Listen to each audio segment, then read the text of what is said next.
Greetings, this is Charles Darwin, and I'm ready to read the newest issue of everybody's favorite magazine, the Morbidity and Mortality Weekly Report from the Centers for Disease Control in Atlanta, Georgia.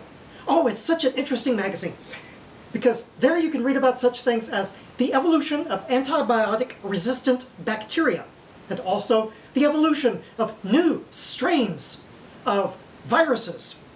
Well, you see, this is actually all about evolution. You see, this is the process of evolution. Where do antibiotic-resistant bacteria come from? Well, within populations of bacteria, some of the bacteria are more resistant than others to whatever chemical may be out there, including antibiotics. And so if those antibiotics are overused, then those populations of bacteria spend most of their time in an environment with antibiotics in it, and the resistant bacteria, the ones that just by chance happen to be resistant, are the ones that leave the most offspring. And therefore, the populations of bacteria as a whole evolve resistance. This actually is the process of natural selection. It is not that I'm using figurative language when I say that antibiotic resistance evolves. So it's evolution. The same thing is true. There's genetic variation among flu viruses, especially as they exchange pieces of DNA. And natural selection favors those flu viruses that can spread the most in human populations. Once again, that's natural selection. That is evolution. And just when you think everything is safe, just when you think that we might have gotten a disease beat, then bad news comes along. So for instance, malaria. There's a lot of strains of malaria that are resistant to the major medicines that are used against them.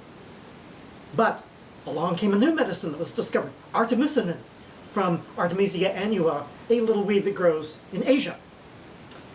However, now the first artemisinin-resistant strains of malaria are starting to become common in certain parts of the world. We just can't win. And what this shows is that what you don't know about evolution can kill you. And therefore, one of the best places to read about evolution is not in an evolution journal or an evolution book, but rather in the Morbidity and Mortality Weekly Report. I can hardly wait to see what's here. Hepatitis B screening and prevalence among resettled refugees, United States, 2006 through 2011. Rapid, large-scale deployment of tuberculosis testing in a high school, Riverside County, California, 2013 through 2014. You see, scientists have to keep track of what's out there in order to prepare for new evolution of new strains. Impact of arthritis and multiple chronic conditions on selected life domains. Influenza activity United States 2014 through 2015 season and composition of the 2015 through 2016 influenza vaccine.